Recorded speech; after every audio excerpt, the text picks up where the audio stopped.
quickly, and the Raptors missed both of those guys. Jalen Brunson had 29, Cat 22-10. Knicks pretty much a wire-to-wire win, and they beat Toronto for the 5th straight time this year and the 13th straight time overall, 112-95.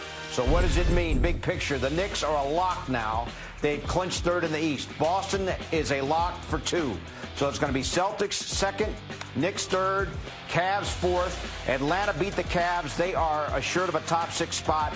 After that, it will be determined on Sunday, which is the last day of the regular season. Great to have you with us, Bill Pino, along with Wally Zerbiak. So the Knicks take care of business. We won't know until after Sunday's games, Wally, who the Knicks take on in the first round of the playoffs. It will be whoever finishes 6th overall in the Eastern Conference. That was a good job by the Knicks. 3 good wins in a row here this week. A big one against Atlanta, big one against Boston. Then you beat Toronto, who you've dominated all season long and won 13 straight, going back for many years prior. So that was a good job by the Knicks. Now that they can kind of rest up on Sunday and get ready to see who they're going to play and start prepping, because this is what we've been waiting for. We know this team is ready for the playoffs.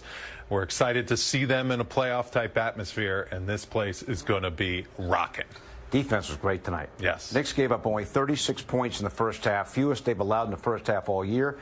So they're up 15 at the break, and they just kept it rolling in the second half, led by 15 after 3, and it was basically over after that. It was. And what did you say? The Raptors need this game, and there's no Quickly, no Barrett. So the Knicks were like, all right, if you don't have 2 of your top guns, then we're going to go right at you to start this game. I thought this team is really showing a lot of continuity between the bench and the starters. Everyone that's out there getting minutes is really producing at a high level. Jalen Brunson, Karl Anthony Towns playing really good basketball. Game 81 on a back-to-back. These guys got fresh legs, and that's a credit to the training staff, the coaching staff, making sure everyone has stayed healthy throughout the course of this season. This team is ready for a championship run. I firmly believe it. They're playing at a high level. Everyone's groomed and ready to go. Huck Porty there off the bench getting some minutes. This team feels a lot different than I think last year's team did going into the playoffs. What way? What way? Because of the depth that this team has up and down the roster. You can play a lot of guys quality minutes, and they can make things happen on an NBA floor. You know, your point, one of the key sequences was the early second quarter. And exactly. No Deuce McBride, no Mitchell Robinson. Right.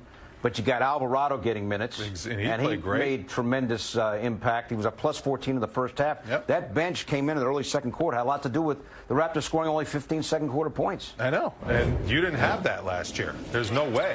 Starters were always playing big minutes. The bench didn't get an opportunity to make anything happen. But this bench unit is really playing with a lot of chemistry, and I like the setup with Shamet and Clarkson playing together. Alvarado hadn't played in the last couple games, but he was ready. You could see the energy he played with. You can see the pace he brings to this team. And then Huck Porty, you know he's going to hit the boards, a lot like Mitchell Robinson. When Mitchell Robinson doesn't play on back-to-backs, Huck Porty gets minutes, and he produced very well. Karl Anthony Towns, Jalen Brunson, good showing by those two guys. You know, overall, this was another good dominant win. I'm with you, though. I don't know why the Raptors, when they needed this game in the standings, they didn't look like they needed it the way they played tonight. You know, with 2 of their guys out. You know, the Knicks took care of business against a wounded Raptor team and got a good win. All right, Jalen Brunson, you know, you look at the box score, 29 points. I hate to call it. Yeah, right. How many rebounds, Bill? I'm not worried about rebounds tonight. Are you sure? Jalen Brunson, breathed like a winner, presented by Blue Air. He led the way with 29. All right, he had 3 rebounds, so more than last night. We love that 29 points, though. He just looks really good. I think he looks really quick, too. You know, his ankle last year, he had that ankle injury, so he missed most of the month of March coming down into the playoffs. Then he was obviously really good in the playoffs. But this year, it just looks like he's fresh, and that's a great thing. Game 81, for you to be fresh, like it's a long grind to play 81 NBA basketball games at this point in the season.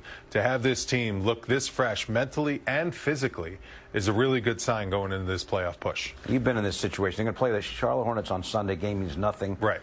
Maybe we see, obviously, Mikal Bridges will play. Who knows about the rest of the roster? Right. Then what happens? I mean, you've been in this scenarios where you have a week to prepare. What is a week off like for a team getting ready for the first round? Well, you want to see who you're playing first. But you may not know, though. Well, you will know. You will know. Yeah, the playing, right, they're going to play the 6th seed. Right. So you're going to get a stack of, like, it used to be DVDs back in the day, but you can just watch it on an iPad now. You're going to get specific video on whatever player you're probably going to be matched up against. That's the first and foremost. You start going through that. It's individual kind of coaching and scouting on who your matchup is going to be. Then you start diving into the team concepts of how they play, all their plays, scouting them, watching film on them, along with developing an offensive game plan on how you want to attack whatever team. The extent that I remember Mike Brown and the preparation of the coaching staff getting ready for playoff series, it was like big-time homework. It was like a book report. You had to read this much, you had to watch a lot of film, and you had to really be prepared on the tendencies of each individual player that you were going to be guarding and was going to be guarding you. Raptors can still finish sixth. Knicks would love that. Knicks have beaten the Raptors by 16. Just don't give them any bulletin board material. Whoever they play, they play. 16, Act 16, like 17, 22, 27 has been the margin of victory. That's all I'm saying. That's fair. Meantime, Karl-Anthony Towns, 22 and 10. He was fantastic tonight. Our thrilling moment presented by FanDuel Casino. Get your thrill on. Yeah, Towns was awesome. He loves playing against Pirtle. You know, Pirtle's a guy that he could take advantage of his foot speed. He can drive by him.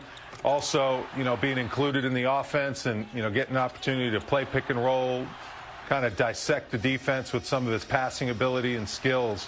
But his foot speed looked really good. And this is another guy, game 81.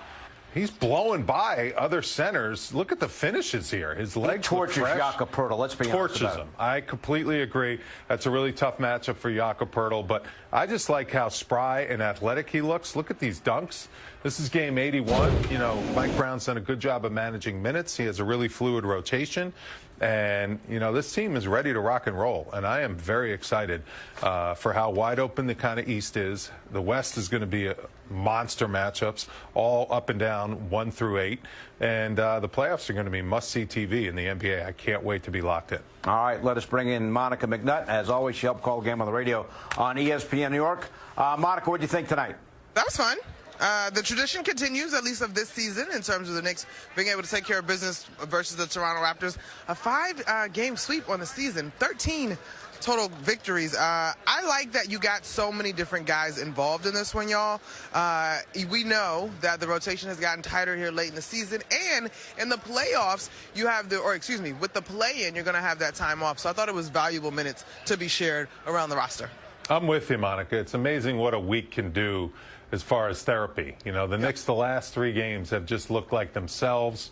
There was a little panic setting in a couple weeks ago. What's this team going to be like in the playoffs? I don't know about you, Monica. This is as confident as I've felt about this team all season long, and this is a great time to feel this way when the playoffs are right on the horizon. I definitely like some of the good things that are happening. But, Wally, I got to say, Pito, I got your back on this one. I will say, Wally, don't love the rebounding in the last couple of games. Okay. That's just because, to your point, like, we're running out of opportunities to tune up, right? That play-in week, sure, they'll get a couple of good practices in versus one another, but it's hard to replicate in-game energy, right? And so this team, I think we have all seen this over the course of the year. When you think of that sluggish start coming out of the All-Star break, they're a team that's about rhythm, and so they got to tweak practices and such during the play-in week to make sure that they stay sharp in the return. But that's the only little habit that I'm like, ooh, I don't love finishing the season that way. And they have done their part to control their destiny with that 3rd seed. So who knows exactly what we'll see on Sunday night to close out the regular season. All right, we need to point this out. If the Knicks and the Celtics each win their first-round playoff series, Knicks, Celtics, second round, Boston, Monica, the 2nd seed, the Knicks, the 3rd seed, that means Boston would have home court advantage. Yeah, and you know what, Pito? I think you got to roll in there with the same confidence that you had last season. You got to get in rhythm in that first series and get to all of the good habits so that you can go and play your best basketball. One thing I will give Mike Brown, and he said this way earlier during the course of the season, he talked about when teams peak. And if we are sort of beginning to see the best version of this team overall, and maybe we get to the best version as the playoffs continue to progress, that is a good sign, right? Because those are the teams that he talked about going on to win with, particularly with his time with the Warriors. So if that's the case, then so be it. You want to get through that first round series sharp, healthy, and playing your best basketball if you got to roll up to the other Garden. All right, Monica, we'll see you on Sunday's regular season finale. Sounds good, guys. All right, up next, the MSC 150, continuing to sort out what's what in the Eastern Conference. We've got Atlanta and Cleveland. Tell you about that. It was all Hawks tonight.